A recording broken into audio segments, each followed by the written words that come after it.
بسم اللہ الرحمن الرحیم۔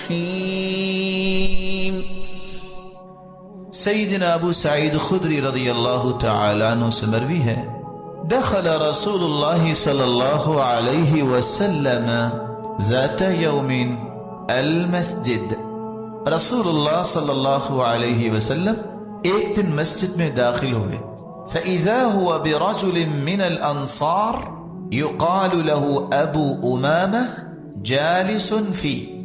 مسجد میں دیکھا کہ انصاری ایک صحابی ابو امامہ مسجد میں بیٹھے ہوئے، فقال یا ابا امامہ ما لی اراک جالسا فی المسجد فی غیر وقت صلاۃ۔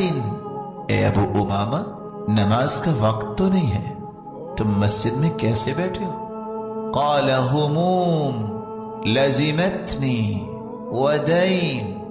یا رسول اللہ صلی اللہ علیہ وسلم، اللہ کے رسول، غم بہت ہے، قرض بہت ہے۔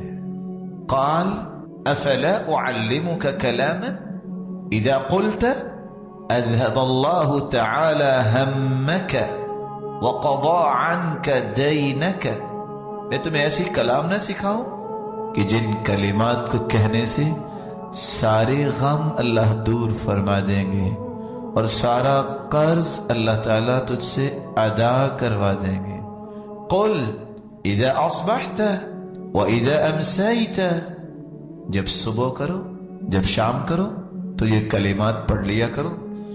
اللہم انی اعوذ بک من الہم والحزن واعوذ بک من العجز والکسل واعوذ بک من الجبن والبخل واعوذ بک من غلبۃ الدین وقهر الرجال۔